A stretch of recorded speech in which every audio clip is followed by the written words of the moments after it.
는 일어나서 잡수시니 이게 어찌미니이까? 그러자 다윗이 대답합니다.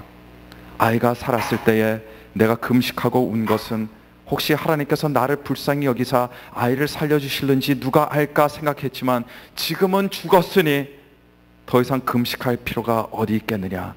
내가 다시 돌아오게 할 수 없지 않겠느냐? 예전에 한번 제가 새벽 예배 때 소개해드린 이야기가 있습니다. 미국 줄리아드 음대를 나와서 역동성 있는 연주와 아름다운 선율을 들려주었던 한국인 유명 피아니스트 서혜경 씨가 겪었던 그런 삶의 이야기입니다. 피아니스트로서 한창 전성기 때인 40대에 서혜경 씨는요, 유방암을 선고받게 됩니다. 처음에는 도저히 믿을 수가 없어서 내내 하나님을 원망했다고 그렇게 고백했습니다. 그러면서 왜 하필 다른 사람도 아니고 내가 암에 걸려야 합니까? 아이들도 다 키우지 못했고 피아노 때문에 아이들과 함께 보낸 시간도 턱없이 부족한데, 이런 생각으로 자신이 당면한 현실을 도저히 그대로 받아들일 수 없었다고 해요. 원망과 불만이 가득한 마음으로 서혜경 씨는 한국과 미국에서 유명하다는 암치료센터를 7군데나 헤매면서 다녔습니다. 그런데 7군데 병원의 전문 의사들 중에 7사람 중에 5명이 피아노를 포기하라고 그러더랍니다. 그런데 피아니스트에게 피아노를 포기하는 것은 무엇을 의미합니까? 저희 교회도 음악인들이 많이 있어서 그들도 잘 알겠지만, 이 피아노 치는 사람에게 피아노를 포기하라는 말은요, 곧 정신적인 사형 선고나 다름없습니다. 그래서 몇 번이나 각오를 하며 반드시 살아남아서 다시 피아노를 치겠다 다짐하면서 항암 치료에 들어갔는데요, 이 항암 치료가 너무나 괴롭고 힘들어서 차라리 이렇게 사느니 죽는 게 더 낫겠다 생각했고 급기야 우울증까지 걸려버리고 말았습니다. 상황이 좀처럼 좋아지지 않았습니다. 암덩어리가 팔의 림프절에 전이되어서 수술을 해야 했고, 그런 가운데 계속 마음도 육신도 날마다 약해졌습니다. 그런데 수술이 끝나고 아직 수술에 대한 고통이 가시기도 전에 갑자기 서혜경 씨의 마음에 불현듯 피아노를 치고 싶은 그런 걷잡을 수 없는 열망이 생겼다고 합니다. 그래서 수술 사흘 만에 피 주머니를 차고 퇴원을 했습니다. 집에 도착하자마자 서혜경 씨는 뭘 했냐면요, 옷도 갈아입지 않고 피아노 앞에 앉아서 호프만의 밴 노래를 쳐봤는데, 오른쪽 손가락이 생각보다 잘 움직이는 것을 보면서 피아노 앞에서 자신도 모르게 감사와 환희의 눈물이 쏟아졌다고 합니다. 그때부터 서혜경 씨는 자신이 처한 전혀 새로운 상황을 이제 받아들이기 시작했고, 그 상황이 비록 힘들었지만 그 상황에 새롭게 적응하기 시작한 겁니다. 그래서 서혜경 씨는 재활 훈련을 하면서 피아노 연주의 계획까지 세웠습니다. 그런데 연주회 공연할 피아노 곡으로 라흐마니노프 피아노 협주곡 3곡을 한꺼번에 연주하겠다고 했더니 매니저가 펄쩍펄쩍 뛰면서 반대하더랍니다. 건강한 사람에게도 불가능한 일을 항암 치료받은 지 4개월 만에 어떻게 그렇게 할 수 있냐, 그것은 황당한 짓이라고 그렇게 이야기했답니다. 그러자 서혜경 씨가 이렇게 대답했습니다. 이번 연주만큼만은 내 자신만을 위해서 하는 게 아니라 병마로 인해서 좌절하고 고통받고 있는 환우들에게 희망의 메시지를 전해주고 싶습니다. 피아노를 포기하라고 권했던 의사들에게 이 믿음의 힘이 무엇인지 증명해 보이고 싶습니다. 그래서 서혜경 씨는 매 끼니로 210g의 현미밥과 약간의 채소로 식사를 하면서 2달 동안을 그렇게 피눈물 나도록 연습을 했습니다. 드디어 연주날이 왔어요.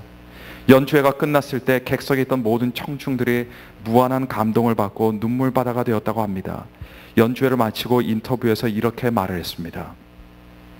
병우의 쇠약한 체력으로 어떻게 그 힘든 중노동을 견디며 연주에 몰두할 수 있었습니까? 라는 이런 질문에 그야말로 꿈만 같았습니다.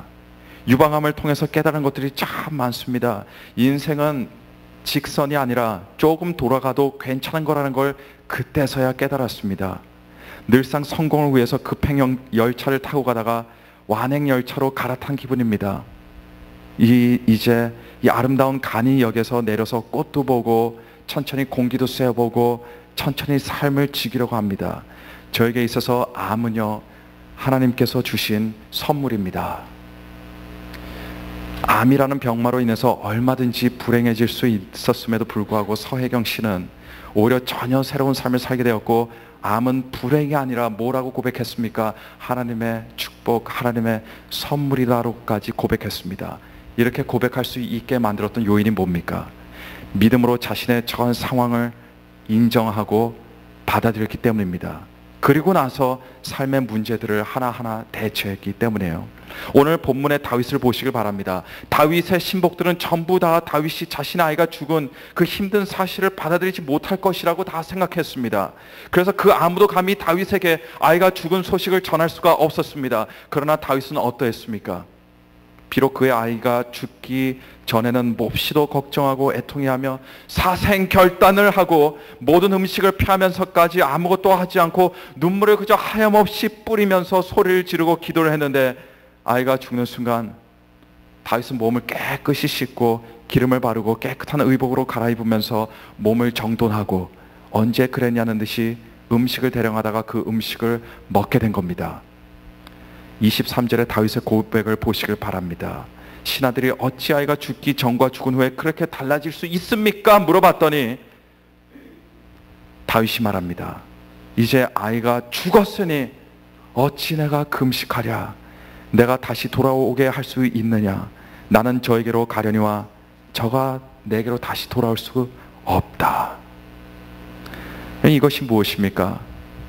사실 아이가 죽든 살든 신경도 쓰지 않고 있었는데, 다른 사람들 눈앞에서만 아이를 위해서 우는 척하고 기도하는 척하다가 아이가 죽으니까 태도를 180도 바꾸는 그런 위선자의 모습입니까? 아닙니다. 우리는 이 본문을 통해서 다윗이 위대할 수밖에 없는 그 요인을 우리는 볼 수 있습니다. 다윗이 가지고 있었던 그 능력을 우리는 오늘 시간 볼 수 있습니다. 그 능력이 뭡니까? 현실을 있는 그대로 겸허히 인정하고 받아들이는, 수용할 수 있는 능력을 우리는 볼 수가 있습니다. 어차피 인생은요, 내 뜻대로 되지 않습니다. 어차피 인생을 살다 보면 슬픈 일들도 많이 경험해야 됩니다. 실패도 경험해야 됩니다. 좌절도 경험해야 됩니다. 근데 여러분, 그것이 인생입니다. 왜 하늘의 무지개가 무지개라고 불리는 줄 아세요? 북한에서는요, 북한의 말을 문화어라고 이야기하는데요, 이 북한의 말의 무지개를 뭐라고 부르냐면요, 색동달이라고 부릅니다. 색동달이. 왜 무지개가 색동달입니까?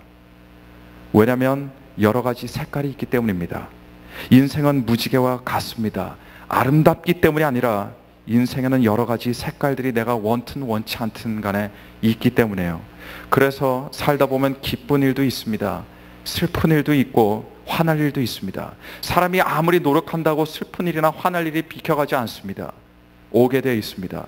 그것도 갑작스럽게 우리 인생에 찾아오는 경우들이 비일비재하게 나타납니다. 인생이 이러니 인생을 살아가는 사람은 그것들을 인생으로 경험히 받아들일 줄 알아야 됩니다. 한 번은요, 제가 식당을 하시는 분에게 들은 이야기가 있습니다. 어떤 날은 손님이 덜 오기도 하고 어떤 날은 손님이 더 많이 온다고 합니다. 예상할 수가 없는 거예요. 근데 문제는요, 덜 오고 더 오는 것이 문제가 아니라, 문제는 뭐냐? 음식 재료를 준비하는 데 있습니다. 많이 올 줄로 생각하고 재료를 구입했는데 손님들이 덜 오게 되면요, 재료들을 낭비하게 됩니다. 반면에 오늘은 손님들이 별로 안 오겠지 생각하고 음식 재료를 적게 샀는데 예상외로 손님들이 많이 올 때가 있습니다. 그렇게 되면 어떻게 돼요? 재료가 모자라게 되는 거예요. 네, 여러분, 인생이 마찬가지입니다. 그래서 끊임없이 이런 삶에 예기치 못한 일들